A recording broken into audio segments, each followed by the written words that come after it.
નમસ્કાર વિદ્યાર્થી મિત્રો, ફરીથી નમસ્કાર વિદ્યાર્થી મિત્રો.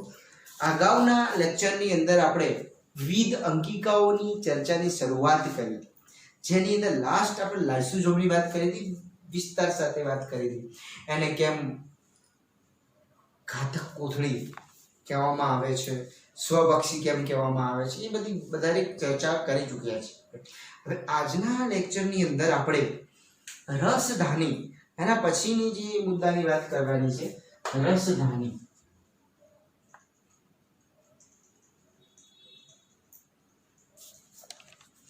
રસધાની તો કે વનસ્પતિ કોષ અને પ્રાણી કોષમાં જોવા મળે છે. પ્રાણી કોષમાં જોવા મળતી નથી એવું બધા કહે છે, પણ પ્રાણી કોષમાં બહુ નાની જોવા એટલે ગણવામાં આવતી છે. પણ અહીંયા આપણે વનસ્પતિ કોષની વાત કરીશું તો કે વનસ્પતિ કોષમાં મોટી રસધાની જોવા મળે. લખીએ વનસ્પતિ કોષમાં મોટી રસધાની જોવા મળે. એવું કહેવામાં આવે કે રસધાની વનસ્પતિ કોષની 90 થી 95% આવરી રહે છે, એટલે કે 90% વિસ્તાર ધરાવે. કેટલી મોટી હોય છે કે વનસ્પતિ કોષની 90% વિસ્તાર ધરાવે. જો આપણે ડ્રો કરીએ તો કે સમજી લો કે આ કોષ છે,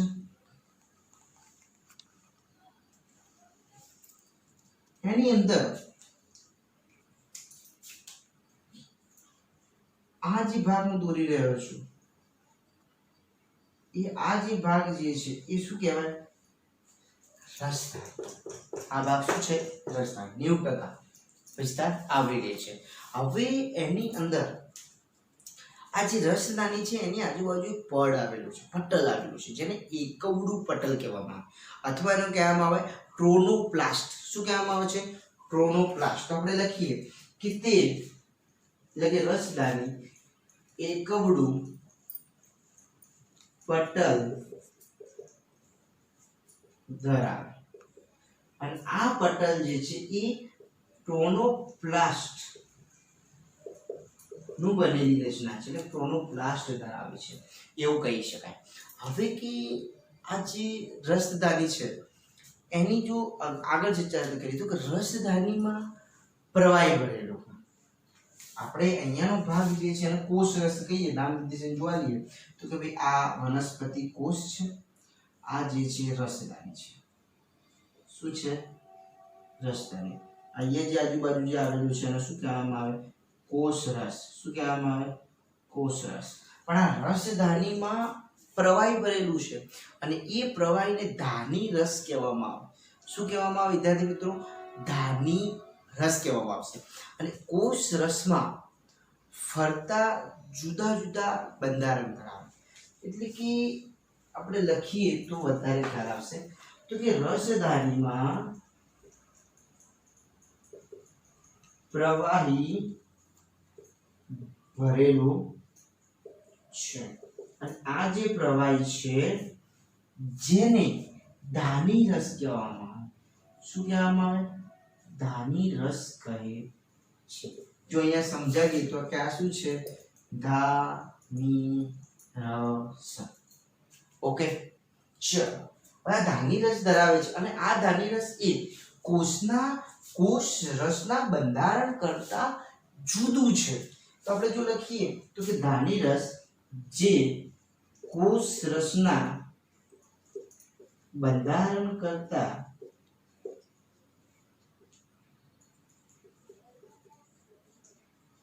જુદું છે, એટલે એને ધાની રસ કહેવામાં આવે છે. આ કોષ રસ છે, ધાની રસ છે. ચાલો, આટલા સુધી વાત થઈ. હવે આની અંદર ક્વેશ્ચન આવે કે કોષ રસમાં કોષ રસ વિહીન વિસ્તાર કયો? કોષ રસની અંદર મોસ્ટ ઇમ્પોર્ટન્ટ ક્વેશ્ચન તરીકે આપણે લઈ શકીએ કે ભાઈ કોષ રસમાં કોષ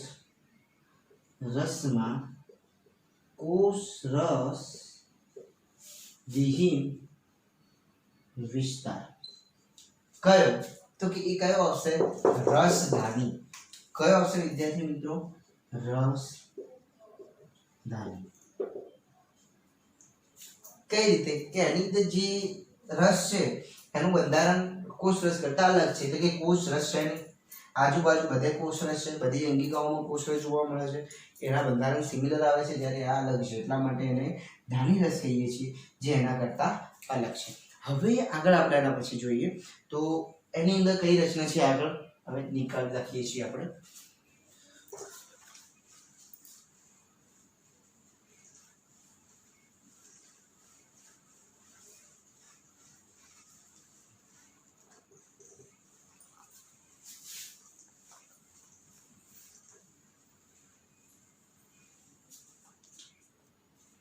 ચલો તો કે આટલા સુધી વાત થઈ. હવે કે રસધાનીમાં જે રસધાની જે છે એની અંદર જે વહન થાય છે એટલે કે શોષાતા દ્રવ્યો ઘણી વખત કોષ રસમાંથી ડોળાસની વિરુદ્ધમાં પણ શોષાય છે. એ આપણે લખીએ પહેલા પછી એને સમજીએ કે ભાઈ જે દ્રવ્યો જે છે એનું શું થાય તો કે રસધાનીમાં શોષાતા દ્રવ્યો ધાનીમાં શોષાતા દ્રવ્યો જે છે એ ઢોળાસની વિરુદ્ધમાં દિશામાં વહન પામે. કઈ રીતે સાહેબ સમજાવો તો સમજીએ તો કે પહેલા એક આકૃતિ સાથે આપણે સમજીએ. સમજી લો કે એક આ કોષ છે, બરાબર. હવે આની અંદર મતલબ કે આ રસધાની છે, કોષ નહીં વિદ્યાર્થી રસધાની છે. ઢોળાસની દિશામાં કઈ રીતે કહેવાય તો કે ભાઈ અહીંયા જે છે વધારે છે, અહીંયાથી અહીંયા આવશે તો કે આ કેવું છે વધુ અને આ ઓછું, એટલે ઢોળાસની દિશામાં થશે. પરંતુ આપણે અહીંયા ઢોળાસની વિરુદ્ધમાં સમજીએ તો કે આવા અમુક ઘટકો જે છે દ્રવ્યો જે છે જે અહીંયાની સાંદ્રતા કરતા અહીંયા કેવી છે ઓછી છે, તો પણ એ રસધાનીમાં આવે છે. આ રસધાની છે અને આ જે કોષ રસમાંથી રસધાનીમાં પ્રવેશે શું થયું ઢોળાસની વિરુદ્ધ દિશામાં વહન થાય. એટલે કે કોષ રસ કરતા ધાની રસની સાંદ્રતા કેવી હોય વધુ હોય. અહીંયા એવું દેખાઈ રહ્યું છે કે ભાઈ કોષ રસ કરતા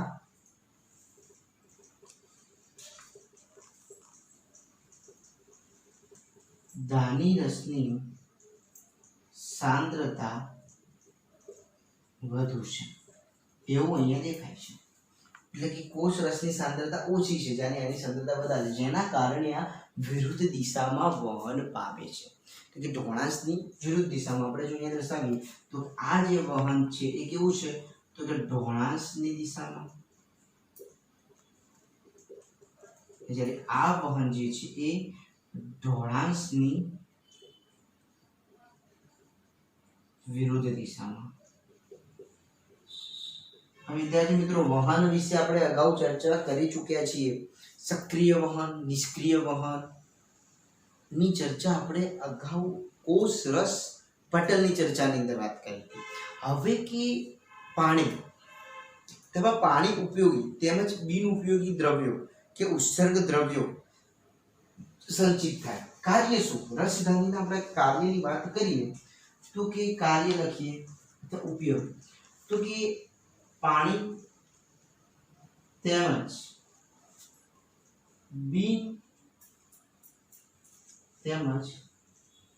બિન ઉપયોગી પાણી અને દ્રવ્યો ઉત્સર્ગ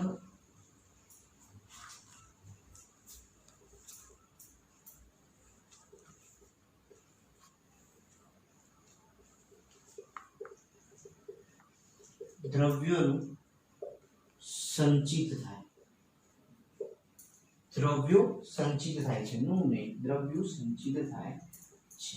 મેન કાર્ય કે આટલી મોટી રસધાની છે સાહેબ કોષમાં તો કે આટલી મોટી રસધાની હોવાનું કારણ તો કે કોષનું પાણી, બિન ઉપયોગી પાણી તેમજ જે બી દ્રવ્યો છે ઉત્સર્ગ દ્રવ્ય છે બધું જ સંચિત ક્યાં થશે તો કે આ રસધાનીમાં, જેના કારણે એને કહેવામાં આવે છે આટલી મોટી રસધાની 90% આવરી લે છે એના કારણે હોય છે. હવે કે આ વાત થઈ ગઈ પ્રાણી કોષની અંદર જે જોવા મળે છે. હવે એના સિવાય આપણે વનસ્પતિ કોષની વાત કરી. હવે આપણે પ્રાણી કોષની વાત કરીએ તો કે પ્રાણી કોષમાં નાની નાની રસધાનીઓ જોવા મળે. હવે એ દરેક પ્રાણીઓમાં ના જોવા મળે, એની ચર્ચા આપણે કરવાની છે. હું નીકાળી દઉં છું વિદ્યાર્થી મિત્રો. બહુ ઈઝી ને બહુ મસ્ત ટોપિક છે.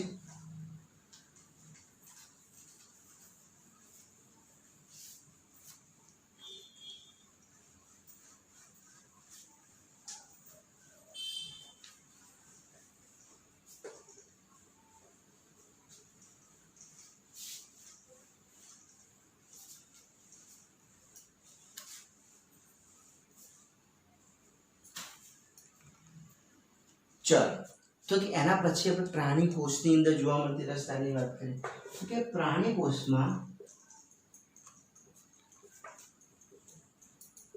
નાની નાની રસધાની જોવા મળે.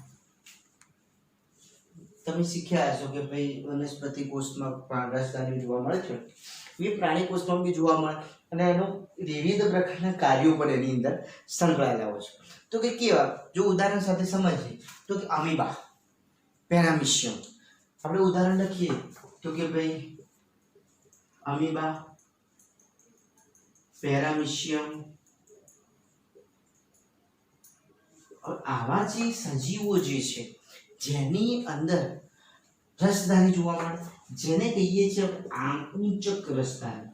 શું કહીએ છીએ? આકુંચક રસધાની. શું કહેવામાં આવે મિત્રો? આકુંચક રસધાની. અથવા એને કહેવામાં આવે અજાધાની. શું કહેવામાં આવે? અજાધાની. એનું બીજું નામ છે આકુંચક રસધાની અથવા અજાધાની. એનું કાર્ય શું? તો કે વનસ્પતિ કોષની અંદર આશ્રુતિનું નિયમનનું કાર્ય કરે. આશ્રુતિ એટલે કે આવા જે પ્રાણીના કોષો છે એ શું કરશે તો કે પ્રાણીમાં રહેશે. એ આશ્રુતિનું નિયમન, એક કોષી સજીવો છે. આ કેવા છે? એક કોષી સજીવો. એમની અંદર જળ નિયમન કરવું જરૂર છે. આશ્રુતિ પાણીનું વહનનું નિયમન કરશે. બીજું આગળ આપણે ચર્ચા કરી ઉત્સર્જન દ્રવ્યો, એટલે કે ઉત્સર્ગ દ્રવ્યો ઉત્સર્જન માટે પણ જવાબદાર છે. આપણે કાર્ય લખીએ તો કે કાર્યમાં શું આવે તો કે ભાઈ આશ્રુતિનું નિયમન કરવું, જેની અંદર મેન કયું આવશે? જલ નિયમન. બીજામાં વાત કરીએ તો કે ઉત્સર્જન માટે એ ઉપયોગી છે, એના કાર્ય છે. જો આપણે ઉદાહરણ સમજીએ, આકૃતિ સાથે સમજીએ તો અહીંયા આપણે એક અમીબા તો શેપ તો ખબર છે, કોઈ બી શેપ વગરનો અમીબા ડ્રો કરી શકો છો આપણે. હવે એની અંદર આ એક કોષ કેન્દ્ર,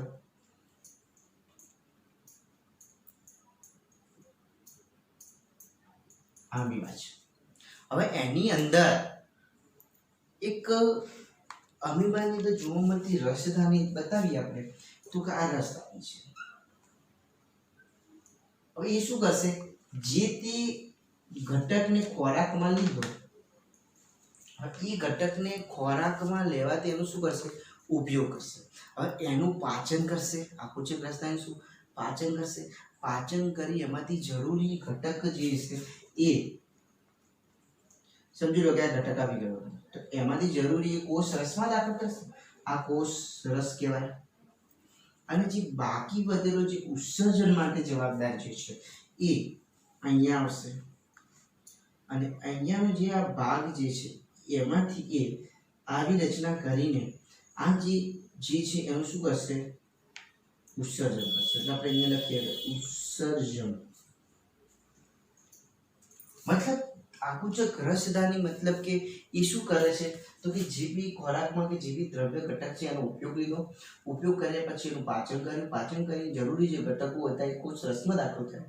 જરૂરી નહીં અને જે વધારાનો જે કચરો કહેવાય અથવા ઉત્સર્ગ એકમ કહેવાય, ઉત્સર્ગ દ્રવ્યો કહેવાય, જે નકામા છે શરીર માટે કે જે તે કોષ માટે, તો એનું એ ઉત્સર્જન કરે છે. નિયમ. અને આ નિયમનના કાર્ય માટે જવાબદાર કોણ છે? આ કુચક રસધાની. હવે અજાધાની એ જ છે. અજાધાની એટલે કે પોષક દ્રવ્યના ગ્રહણ સાથે સંકળાયેલી. આપણે અજાધાનીનું લખીએ તો કે પોષક દ્રવ્યોના સંગ્રહ સાથે સંકળાયેલી રચના. એને આપણે શું કહીએ છીએ? અજાધાની. હવે આ વાત થઈ ગઈ રસધાની. અહીંયા રસધાની કમ્પ્લીટ થઈ ગઈ. હવે આપણે થોડું અગાઉ ચર્ચા કરી હતી કે અંતઃપટલ તંત્રના ભાગ. આપણે લખીએ કે અંતઃપટલ તંત્ર, તો જેની અંદર આપણે નામ આપતા હતા ગોલ્ગી કાય, પછી અંતઃપટલ તંત્ર એટલે કે આપણે લાઇસોઝોમ અને અંતઃકોષ રસસાર. અંતઃપટલ તંત્ર એટલે કે જી ER અને L, મતલબ કે ગોલ્ગી કાય, અંતઃકોષ રસજાળ જેને ER કહેતા હતા આપણે, અને પછી આપણે લાઇસોઝોમ. તમે કહેતા છો સાહેબ આપણે ચારની વાત થઈ હતી તો અંતઃકોષ રસ પટલ ઉપર શું આવે? રિબોઝોમ્સ. અને એના કારણે શું થતા હતા? 4 રચનાઓ થતી હતી. હવે એના સિવાય જે રચનાઓ જે છે, હવે આની અંદર એક વસ્તુ એ સમજવાની છે કે સમજી લો કે અંતઃપટલ છે. અહીંયા સમજાવો કે આ જે કોષ છે જેની અંદર અંતઃપટલ કે જે ઘટક જે છે દ્રવ્ય છે એ સીધો જ ક્યાં આવશે? અંતઃપટલની રચનાની અંદર. અને અંતઃપટલથી ક્યાં આવશે? ગોલ્ગી કાય. ગોલ્ગી કાયમાંથી ER માંથી લાઇસોઝોમ. લાઇસોઝોમ પાસેથી ક્યાં આવશે?